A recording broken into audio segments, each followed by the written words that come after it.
चलिए, तो हमारा स्ट्रक्चर ऑफ एटम जो है, structure of atom and nuclear, इस चैप्टर में बस हम लोगों को रेडियो एक्टिव लॉ के बारे में पढ़ना है। उसका एक डेरिवेशन, एक छोटा सा डेरिवेशन करना है।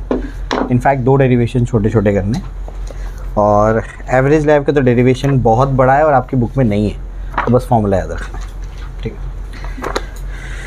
है। NCERT में भी नहीं की मैंने इसकी रेफरेंस में भी नहीं मिलता वो तो बेसिकली आज हम लोगों को इसका आखिरी पार्ट पढ़ना है, जो है law of radio active decay. तो ये law of radio active decay क्या चीज़ है वो मैं आपको समझाता हूँ, ठीक है। चलिए, तो जो है आपका law of radio active decay, ये क्या होता है, सब ध्यान देंगे यहाँ पर। जब कोई रेडियो एक्टिव सैंपल होता है तो रेडियो एक्टिव सैंपल में होता क्या है, रेडियो एक्टिव सैंपल में बहुत सारे एटम्स होते हैं। जैसे कोई यूरेनियम का आपने रेडियो एक्टिव सैंपल ले लिया तो उसके अंदर क्या मिलेंगे आपको, यूरेनियम के एटम्स मिलेंगे। क्या मिलेंगे, यूरेनियम के एटम्स। तो यूरेनियम यूरेनियम यूरेनियम ऐसा है यूरेनियम, ठीक है। चलो, तो यूरेनियम के आपको क्या मिलेंगे, एटम्स मिलेंगे। अब जो यूरेनियम जो होता है वो रेडियो एक्टिव होता है, ठीक। अब रेडियो एक्टिव होने का मतलब क्या है कि इसमें से और छोटे छोटे पार्टिकल्स टूट टूट के बाहर निकलते हैं। छोटे पार्टिकल कौन से हैं, अल्फ़ा पार्टिकल, बीटा पार्टिकल और गामा रेस। तो ये जो छोटे छोटे पार्टिकल है अल्फ़ा बीटा गामा, ये क्या करते हैं, रेडियो एक्टिव मटेरियल के एटम्स में से टूट टूट करके क्या करते हैं, बाहर निकलते हैं। समझ आ गया। फॉर एग्जांपल यहाँ पर कितना है बताओ, टोटल 12 है। एग्जांपल के तौर पे कितने यूरेनियम है, 12 यूरेनियम एटम है। इसमें से कौन सा यूरेनियम एटम कब टूटेगा इसके बारे में हमको कोई इन्फॉर्मेशन नहीं होती। कोई भी कभी भी क्या करता है, रेडियो एक्टिविटी शुरू कर देता है, टूटना शुरू कर देता है। जो एटम का टूट करके अल्फ़ा बीटा गामा पार्टिकल को बाहर फेंकना है, इसको टेक्निकल टर्म्स में कहते हैं डिसइंटीग्रेशन। क्या बोलते हैं, डिसइंटीग्रेशन। तो एटम्स क्या होते हैं, डिसइंटीग्रेटिव। इंटीग्रेशन मतलब क्या होता है, जोड़ना। डिसइंटीग्रेशन मतलब तोड़ना। तो पार्टिकल टूट टूट के बाहर निकलेगा। समझ आ गया। लेकिन कौन सा यूरेनियम एटम पहले टूटेगा, कौन सा बाद में टूटेगा, कौन सा कब टूटेगा, इसके बारे में हमारे पास कोई इन्फॉर्मेशन नहीं है। हमको नहीं पता कौन सा एटम कब टूटेगा, हमको उसका आइडिया नहीं होता है। होता क्या है कि जब इसमें से फॉर एग्जांपल कोई यूरेनियम एटम में से ये टूटना शुरू करता है, ठीक। तो जब टूटेगा तो इसमें से क्या निकलेगा बाहर, इसमें से बाहर निकलेगा अल्फा पार्टिकल। फॉर एग्जांपल क्या निकलता है, अल्फा पार्टिकल। अल्फा पार्टिकल जब बाहर निकलता है तो वो उसका एटॉमिक नंबर चेंज कर देता है। एटॉमिक नंबर चेंज हो जाएगा, इसका मतलब क्या, एटॉमिक नंबर चेंज होने का मतलब है कि ये टूट करके अब क्या हो जाएगा, अल्फा पार्टिकल बाहर निकला, एटॉमिक नंबर चेंज हो गया, तो ये क्या बन जाता है, कोई दूसरे एलिमेंट में कन्वर्ट हो जाता है। जैसे थोरियम में कन्वर्ट हो गया। समझ आ रहा है क्या बोल रहा हूँ मैं, क्लियर हो रहा है। तो बेसिकली क्या है, अगर आप क्या करेंगे, कोई रेडियो एक्टिव सैंपल लेंगे तो रेडियो एक्टिव सैंपल में होता क्या है, रेडियो एक्टिव सैंपल में ये हो जाता है कि जब आप क्या करते हैं, रेडियो एक्टिव सैंपल लेते हैं तो उसमें बहुत सारे क्या है, एक टाइप के एटम है। और जब टूटना शुरू करते हैं तो क्या करते हैं, अल्फा बीटा गामा पार्टिकल को बाहर फेंकते हैं। समझ आ गया। जब अल्फा बीटा गामा पार्टिकल बाहर निकलते हैं, फॉर एग्जांपल अल्फा पार्टिकल जब बाहर निकलता है तो वो एक एलिमेंट को दूसरे एलिमेंट में क्या करता है, कन्वर्ट कर देता है। क्योंकि अल्फा पार्टिकल जब बाहर निकलता है तो क्या होता है, उस एलिमेंट का एटॉमिक नंबर चेंज हो जाता है। एटॉमिक नंबर चेंज मतलब एलिमेंट बदल जाता है। बात समझ में आ रही, क्लियर है, ठीक। अब क्या, अब हमने ये देखा यहाँ पर एक, ये तो हमको समझ में नहीं आता कि कब कौन टूटेगा, लेकिन एक चीज़ हमको इसमें समझ में आती है, वो क्या है, अब ध्यान से सुनना। फॉर एग्जाम्पल हमारे पास 1 लाख जो है, 1 लाख हमारे पास यूरेनियम एटम्स थे। कितने थे, 1 लाख। जब 1 लाख थे तो 1 लाख जब थे तो 1000 टूटते थे पर मिनट। समझ आ रहा है क्या बोल रहा हूं मैं, कि 1 मिनट में कितने पार्टिकल टूट रहे थे, कितने एटम्स टूट रहे थे, कितने लिया मैंने सैंपल में, 1000। 1 लाख कितना लिया, 1 लाख। 1 लाख में 1 लाख जब थे तो 1 मिनट में कितने टूट रहे थे, 1000। अब क्या होता है, अब यहां पर जो है 1 लाख है, 1000 टूट गए, बचे कितने, अरे 1 लाख में से 1000 चला गया, कितना बचा, 99,000, ठीक है ना। तो 99,000 बच गए। तो 99,000 जब यूरेनियम एटम्स थे, यानी नंबर ऑफ एटम्स क्या हो गए, अब कम हो गए। तो अब जो है ना, अब टूटते थे सिर्फ 800 एटम्स पर मिनट। क्या मतलब, क्या मतलब, अगर नंबर ऑफ एटम्स क्या हो जाएंगे, कम हो जाएंगे, तो जितने एटम्स टूट रहे हैं उसका रेट भी कम हो जाएगा। समझ आ गया? अब टूटते टूटते टूटते टूटते फॉर एग्जांपल 50,000 बचे, तो जब 50,000 बचे थे ना, तो उसमें से जो पर मिनट टूट रहे थे वो टूट रहे थे फॉर एग्जांपल 300। कुछ समझ आ रहा है? यानी अगर नंबर ऑफ एटम्स यहाँ पर कम होंगे, नंबर ऑफ अनडिकेड न्यूक्लियाई यहाँ पर अगर कम होंगे, तो उसके टूटने का रेट भी कम होगा। तो अगर नंबर ऑफ अनडिकेड न्यूक्लियाई बहुत ज़्यादा होंगे तो टूटने का रेट भी बहुत ज़्यादा होगा। समझ आ गया? ये चीज़ हमको समझ में आ गई कि जब 1 लाख थे तो 1000 टूट रहे थे, कम होते गए तो टूटने का रेट भी कम होता गया। 1 मिनट में अब क्या होता है, कम एटम्स क्या होता है, डिसइंटीग्रेट होकर के दूसरे एटम्स में कन्वर्ट हो जाते हैं। बात समझ में आ रही? क्लियर हो गया? तो ये चीज़ अपने को समझ में आ गई थी। इसी से बनता है आपका लॉ ऑफ रेडियो एक्टिविटी। ठीक है ना, ये decay law of radio activity सबको क्लियर है? ठीक है ना। चलो, तो decay law of radio activity से रिलेटेड अपने को भी क्या करना है, डेफिनेशन स्टेटमेंट देखना है, और उसके बाद एक डेरिवेशन कराऊंगा मैं आपको। ठीक है, चलिए आइए। तो decay law of radio activity में क्या होता है, डीके लॉ में स्टेटमेंट लिखो जल्दी से। Decay law,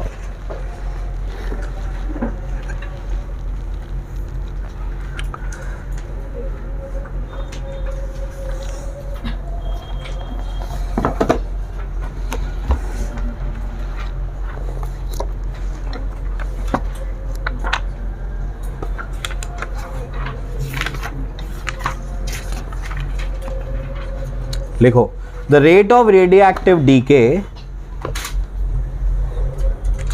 the rate of radioactive decay is directly proportional to the rate of radioactive decay is directly proportional to number of atoms present at that instant. The rate of radioactive decay is directly proportional to the number of atoms present at that instant. समझ आ गया?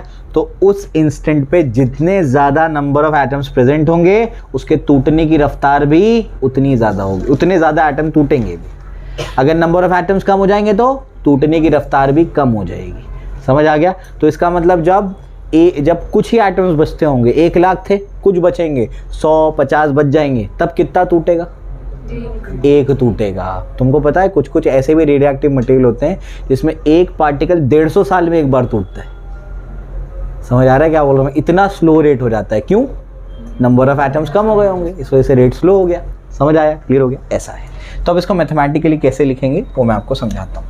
तो mathematically इसको लिखते हैं बच्चों dN/dt, या इसको ऐसे लिखता हूँ, पहले मैं यहाँ लिख देता हूँ, therefore rate of radioactive decay, rate of radioactive decay is directly proportional to number of atoms present at that instant. उस इंस्टेंट पर कितने एटम्स प्रेजेंट हैं। तो रेट ऑफ रेडियोएक्टिव डीके होने की रफ्तार, रेट मतलब यही होता है, रफ्तार को कैसे लिखते हैं? dN/dt। रेट को तो ऐसे ही लिखते हैं, है ना, डायरेक्टली प्रोपोर्शनल टू कितने एटम्स प्रेजेंट है उस इंस्टेंट पे, n प्रेजेंट। तो देयरफॉर क्या हो जाएगा? देयरफॉर हो जाएगा यहाँ पर -n बोल सकता हूँ। क्यों? या फिर इधर माइनस लगा सकता हूँ। क्यों? क्योंकि कम हो रहा है ना। ये भी आप डिफरेंशियल इक्वेशन में सीखेंगे कि यहाँ पर टूटे क्या हो रहे हैं, नंबर ऑफ पार्टिकल्स कम हो रहे हैं, इस वजह से क्या लगा देते हैं? माइनस। तो ये माइनस को वहाँ भी भेज सकते हैं। देयरफॉर हो जाएगा -dN/dt। प्रोपोर्शनैलिटी हटेगी तो एक कांस्टेंट आएगा लैम्बडा। क्या कांस्टेंट आएगा? लैम्बडा। तो देयरफॉर एक्सप्रेशन क्या बन जाएगा?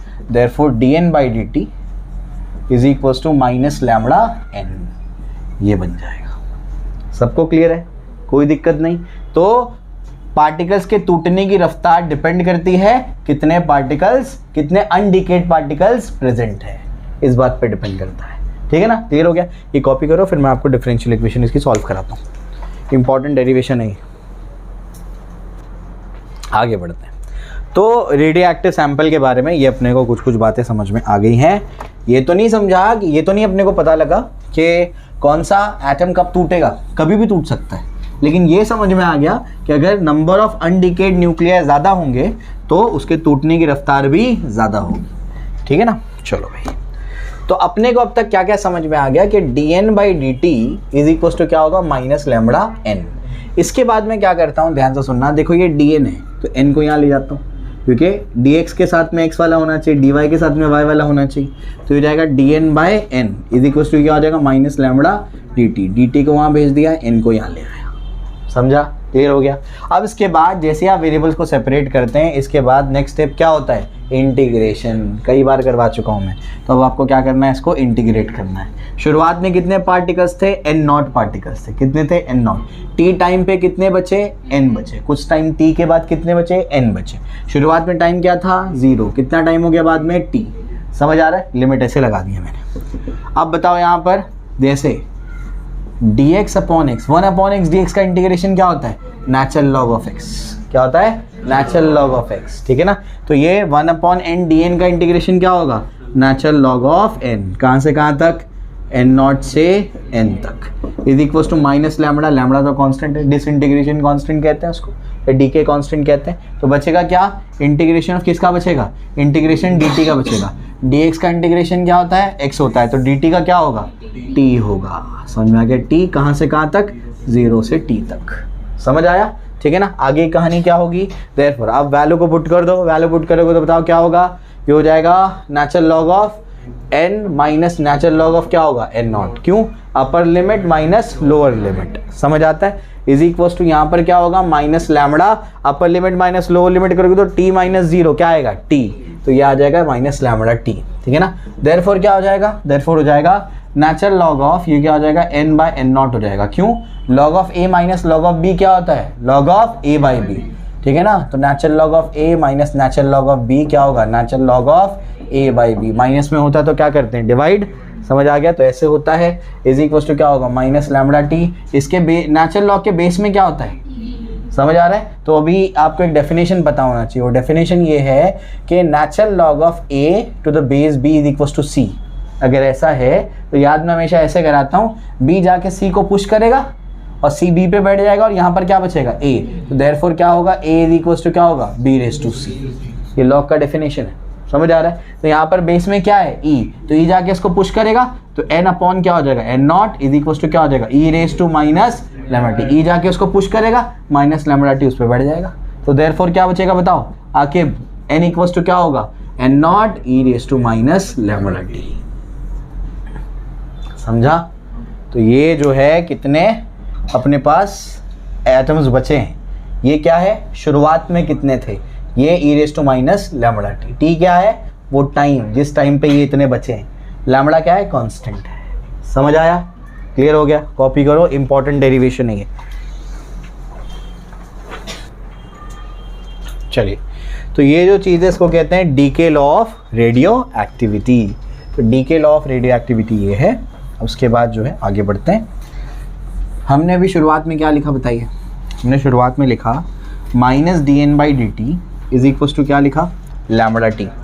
ये लिखा, तो minus dN/dt is equal to क्या लिखा, लैम्बडा t लिखा था, अभी ऐसे ही लिखा था, लैम्बडा n लिखा था, हम सॉरी क्या लिखा था, लैम्बडा n।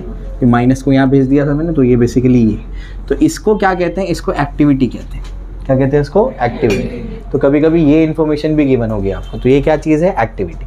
तो एक्टिविटी इज इक्वल टू क्या होगा, लैम्बडा n का वैल्यू अभी निकाला अपन ने। n का वैल्यू क्या है, n0 e raise to minus lambda t। हो जाएगा n0 e raise to minus lambda t। सबको समझता है, ठीक है ना। अब क्या, इसके बाद जो है आपकी बुक में क्या दिया हुआ कि अगर टाइम को 0 कर दिया जाए, टाइम को क्या कर दिया जाए, 0 कर दिया जाए, तब क्या होगा, ठीक है ना। आइए, तो ये अपने पास एक्टिविटी का एक इक्वेशन आ गया। तो अगर कोई बोले एक्टिविटी इतनी है तो उसका इक्वेशन ये बनेगा, ठीक है ना। अब मैं बोलता हूँ at t is equal to 0, time अगर 0 कर दिया जाए तो टाइम को 0 पुट कर दो, तो a इज इक्वल टू क्या हो जाएगा बताओ, लैम्बडा n0। सबसे पहले ये देखो, यहाँ पर ऐसे लिखता हूँ, e raise to minus lambda into 0। इसको सॉल्व कर रहा हूँ कि टाइम का यही है, यहीं पे है ना, इसी को पुट करना पड़ेगा। तो समझा देता हूँ क्या आएगा। तो e रेज टू माइनस क्या होगा, 0। इसका मतलब क्या होगा, e raise to 0, e raise to 0 क्या होगा, समझ आ रहा है क्या बोल रहा हूँ मैं। तो basically t is equal to 0 पे a क्या हो जाएगा, a हो जाएगा a0। a का वैल्यू क्या हो जाएगा, a0। तो अब a की जगह क्या लिखो, a0 लिखो, lambda N naught e raise to minus क्या हो जाएगा, ये रहेगा 0। समझ में आ गया, any number raise to 0 is 1। आप चाहो तो इसको नीचे लेके जाओ, -0 + 0 कोई सेंस ही नहीं है ना, 0 कोई साइन ही नहीं होता। अगर फिर भी आपको डाउट हो रहा है तो इसको आप नीचे लेके जाओ, तो 1 e raise to 0, any number raise to 0 is 1, तो 1/1 तो 1 आएगा। समझ आ गया, ये तो 1 हो गया। तो ए नॉट क्या मिला, लैम्बडा एन नॉट। तो देयरफॉर ए नॉट का वैल्यू क्या मिला, ए नॉट का वैल्यू मिला लैम्बडा एन नॉट। तो ये जो लैम्बडा एन नॉट है इसकी जगह क्या लिख देंगे, ए नॉट। तो ये जो है ना इसको यहाँ पर सब्सटीट्यूट कर देंगे। तो देयरफॉर ए क्या मिलेगा, A is equal to A not e raise to minus lambda T. तो अगर एक्टिविटी के टर्म्स में लिखना है तो ये फॉर्मेट बनेगा। समझ आया, क्लियर हो गया। कॉपी करो जल्दी से। आइए, तो जो एक्टिविटी है, एक्टिविटी का यूनिट जो होता है, नीट में सवाल आ चुका है, हल्के में मतलब इंपॉर्टेंट है। तो एक्टिविटी का जो यूनिट होता है वो क्या होता है, बैक्यूरल। पेज नंबर 337 पे चेक करिए, क्या होता है बैक्यूरल, क्या होता है becquerel, BQ। 1 becquerel is equal to 1 DK पर सेकेंड। एक बैक्यूरल क्या होता है, 1 DK पर सेकेंड। तो अगर एक एटम डीके हो रहा है 1 सेकेंड में तो हम क्या बोलेंगे, क्या डीके है, 1 बैक्यूरल, 1 बैक्यूरल का डीके है ये मतलब। या फिर उसका दूसरा यूनिट है 1 क्यूरी। क्या यूनिट है, 1 क्यूरी। तो 1 क्यूरी इज 3.7 × 10 डीकेस पर सेकेंड। समझ आ गया, यानी एक क्यूरी कितना बैक्यूरल होता है, 3.7 × 10 बैक्यूरल होता है। समझ आ गया। तो यूनिट भी याद रखना, एग्जाम में आ सकता है। 2020 में आप लोग जानते हैं ऐसे ही एकदम इजी टाइप क्वेश्चंस पूछे थे हम लोगों ने, ठीक है ना। चलो भाई, तो सबको क्लियर है, लिखाने की ज़रूरत तो नहीं है, टेक्स्ट बुक में दिया हुआ है, लिख लेना अगर तुमको रिक्वायर्ड है तो, ठीक है। Half life of radio active material. अब ये हाफ लाइफ क्या होता है वो मैं आपको समझाता हूँ। हाफ लाइफ मतलब नाम से ही समझ में आ रहा है, आधी लाइफ। आधी लाइफ मतलब क्या, जितने भी एटम्स थे, फॉर एग्जांपल हमने कितने लिए थे, 1 लाख एटम्स लिए थे, तो 1 लाख में से 50,000 एटम्स टूटने के लिए कितना टाइम लगेगा, उसको क्या बोलते हैं, हाफ लाइफ कहते हैं। समझा, क्लियर हो गया, यही मतलब होता है हाफ लाइफ का। तो हाफ लाइफ का एक्सप्रेशन निकालना है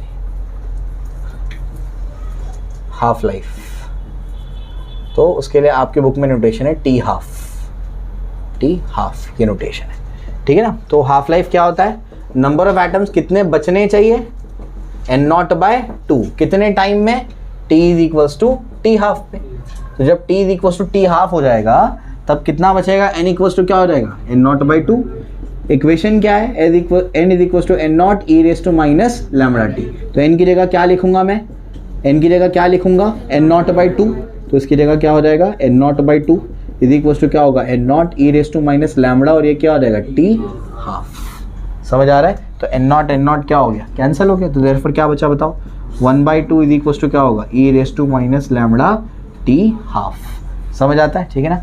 अब इसके बाद जो है आगे बढ़ते हैं। आगे क्या है, अगर हम लोग क्या कर लेते हैं, इसका रेसिप्रोकल ले लेते हैं। तो रेसिप्रोकल लेंगे तो बताओ क्या आएगा, या फिर ऐसे समझो इसके डिनोमिनेटर में कुछ नहीं तो क्या है हमारे, क्रॉस मल्टीप्लाई कर लेते हैं। तो क्रॉस मल्टीप्लाई करेंगे तो 1 1 1, उसके बाद क्या होगा, 2 × ई रेस टू माइनस क्या हो जाएगा, लैम्बडा टी हाफ। फिर इसको नीचे भेज दूंगा मैं, समझ आ रहा है। तो ये पूरा का पूरा ऐसे ही चले जाएगा, तो क्या हो जाएगा, 1 e raise to minus lambda into क्या है वो, t half is equals to क्या है, 2। तो ये ऊपर जाएगा, अब तो ई रेस टू क्या होगा, lambda T half is equals to क्या होगा, 2। अब मैं दोनों साइड क्या करता हूँ, लॉग ले लेता हूँ। क्या लेता हूँ, लॉग, नेचुरल लॉग। लॉग ले लूंगा तो नेचुरल लॉग लिया हुआ है, लॉग ई रेस टू क्या हो जाएगा, ई रेस टू लैम्बडा हो गया, lambda T half is equals to क्या होगा, लॉग 2। समझ आ रहा है क्या बोल रहा हूँ मैं, ठीक है ना। अब ये जो है log 2 का जो वैल्यू होता है बच्चों, वो होता है 0.3010। कितना होता है, 0.3010, ठीक है ना। अब जो है अपने को क्या करना पड़ेगा, अच्छा इसको फाइनली कन्वर्ट करूंगा लास्ट में एक साथ में। अब ये देखो log of m raise to n क्या होता है, log of m raise to n क्या होता है, n log ऑफ m होता है। क्या होता है, कि n का आता है आगे, तो n log ऑफ m। तो e raise to lambda T half है, तो लैम्बडा टी हाफ आगे आ जाएगा, और यहाँ क्या बचेगा, log e। और ये क्या अपने पास, log 2। log e कितना होता है, 1। log e कितना होता है, 1। तो देयरफॉर हो जाएगा लैम्बडा टी हाफ, और ये क्या हो जाएगा, 1 इज इक्वल्स टू क्या हो जाएगा, log 2। समझ आ रहा है, ठीक है ना। ये कौन सा लॉग है, एक्चुअली ये नेचुरल लॉग है। कौन सा लॉग है, नेचुरल लॉग। तो ये ऐसे ही लिखना ज़्यादा बेहतर है इसको, ठीक है ना। कॉमन लॉग का बेस में क्या होता है, 10। नेचुरल लॉग के बेस में क्या होता है, हाँ समझ आया, ठीक है ना। तो इस तरीके से अपने पास आ गया, तो ये हो गया। अब इसको जब सॉल्व करेंगे, कॉमन लॉग में कन्वर्ट करेंगे, तो फाइनल आंसर आता है 0.693। मैं बता सकता हूँ 0.3010 फिर इंटू 2.303 करोगे तो क्यों झंझट में पड़ने का। फाइनल आंसर जो निकाल के मिलता है वो क्या मिलता है 0.693। तो लैम्बडा इंटू टी हाफ क्या मिला अपने को 0.693। तो टी हाफ क्या मिलेगा, टी हाफ मिलेगा 0.693 डिवाइडेड बाय लैम्बडा। तो आपने टी हाफ का फॉर्मूला निकाल लिया। समझा, क्लियर हो गया, कॉपी करो, इंपॉर्टेंट है। चलिए आखिरी टॉपिक जो है वो क्या है, एवरेज लाइफ। तो मीन लाइफ या फिर एवरेज लाइफ कहते हैं इसको, ठीक है। तो डेफिनेशन लिख लो, it is the average time, it is the average time for which, it is the average time for which the nuclei of the atoms of the radioactive substance exist.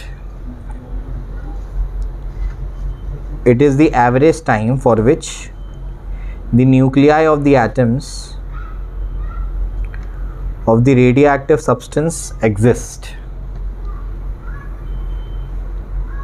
Of the radioactive substance exist. ठीक है ना, मतलब क्या, अब एक अगर अपन ने sample लिया उसके अंदर 1 करोड़ अगर एटम्स प्रेजेंट है तो सब अलग अलग टाइम पे टूटेंगे।